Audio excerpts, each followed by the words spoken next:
Hello everyone and welcome to another video. Today I have a Fuji X-T20 and let's find out if it's still a good buy in 2020. X-T20, the smaller brother of X-T2, was released back in February 2017, which is more than 3 years ago, and I got mine last December. New cameras are released pretty often, and we already have the X-T4 and the X-T30. Back in 2017, this body sold for around $900 US. Nowadays, it's almost impossible just to buy the body, but you can get it with a lens for around $850 US, and that'll come with an 18 to 55 lens. However, on sites like eBay, you can find the body for around $450 US. I don't have the aforementioned 18 to 55 lens, instead I have a 15 to 45. I got mine from a local retailer as an open box unit for around $350 Canadian dollars, which comes to around $250 US. Before we have a look at it, please consider subscribing to my channel so I can make more videos. Let's start with the body. It's not super big, so you can carry it anywhere in a bag or in a case. I got a cheap bag from Amazon and it has enough space for the camera as well as the batteries and some accessories. The body is very well built. It's made of metal and compared to some other cameras, it doesn't have a plasticky feeling. I've traveled with it and I've been using it non-stop for the last 3 months. And aside from some small scratches near the bottom mount screw, it's flawless. As Fuji is famous for their retro designs, the X-T20 still doesn't look old in 2020. I like the way it looks. I think the black version has a retro modern look while the gray version is just retro.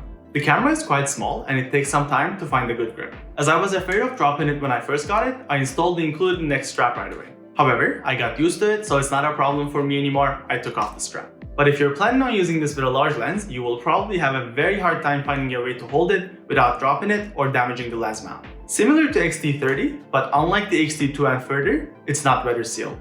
On the back, you have a 3-inch 1 million dot LCD touchscreen, and you can do a lot just by using it. While it is touchscreen, it's not as responsive as a smartphone or say a Canon camera. There's a quick settings menu, which is very handy. It is a flip screen and it's very useful in situations like street filming. It doesn't have a flip screen, which I really wish it had. Newer versions like the X-T30 and the X-T3 have customizable swipe actions that this camera is missing. I used the X-T30 for a very short time, but I didn't use those actions, so this is not something that I mind. Unlike the newer versions, it has a D-pad instead of a joystick. I like old school buttons on a camera, so if you're like me, you'll find it very easy to navigate. The industry is switching to joysticks, but at least the X-T4 still has a D-pad. Like virtually any camera on the market, it has a playback and an AFL button as well.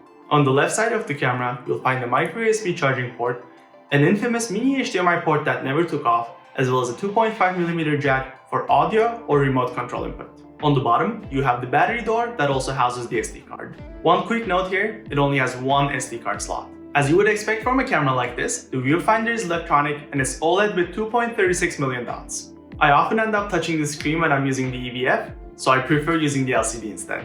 We have a shutter dial, an exposure compensation dial, and a designated drive dial on top. The shutter dial lets you go 1/4000th of a second, but you can use the electronic shutter to go as low as 1/32,000th of a second. The exposure compensation dial has a C option that lets you set it to minus or +5. I like the designated drive dial as opposed to small switches that are used in cameras like the X-T4. When I'm using the camera, I regularly switch between movie and single shot modes, and I don't need to look at the dial to do that.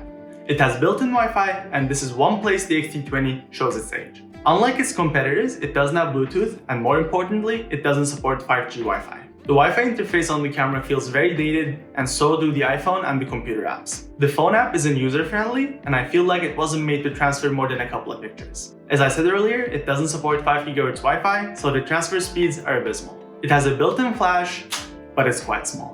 I rarely use it, but it seems to work okay as a last resort. If you need to use the flash often, I really recommend you get an external unit. The sensor.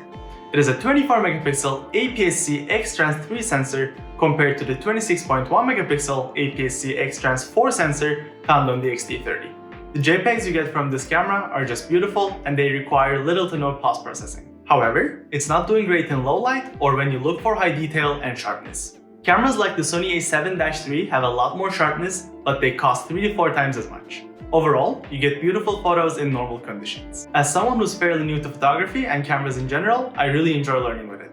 It is an 8 frame per second mechanical shutter and a 14 frame per second electronic shutter. It's decent, and as someone who's mainly shooting single shot, I don't need anything further. If you're shooting fast moving scenes, you might want to look for another camera though. Autofocus works like a charm most of the time, except in low light conditions. This camera also has Fuji's film simulations. Some of the new simulations are missing, such as the Eterna or the Classic Negative. It has the black and white across, which is missing in some lower models. It also has an auto mode, and there's a designated switch for it. It works well when you hand your camera to someone else or when you want to use it as a smartphone camera. It can record 4K at 30 FPS or 1080p at up to 60 FPS. However, it lacks an in-camera slow-mo. Cameras like the X-T2 and the X-T3 have this feature. It also lacks an in-body image stabilization. To be fair, most of Fuji's lineup, including the X-T30 and the X-T3, lack this, with the exception of X-T4. You're limited to 10 minutes when recording 4K and 15 minutes when recording 1080p, which is definitely a bummer. I've heard two reasons for this. Either because Fuji wants customers who need to shoot longer to buy more professional camera, or simply because it overheats. Personally, I'll have to go with the second option because I've seen the yellow overheat warning a couple of times and it even shut down on me once when I was filming. To be fair, it overheats more when I'm using an aftermarket battery. It has an integrated microphone, but you can pretty much only use it to sync your video with external audio. The camera makes an audible noise when it's running, and the microphone catches that. As I mentioned earlier, it has a 2.5mm jack for audio input. The battery has a capacity of 1200 mAh, and depending on the usage, it'll last you between 100 and 550 shots. The LCD screen consumes more power than the EVF, and that has a huge impact on the battery life. You can get cheap aftermarket batteries on Amazon, but they don't last as long and they overheat faster.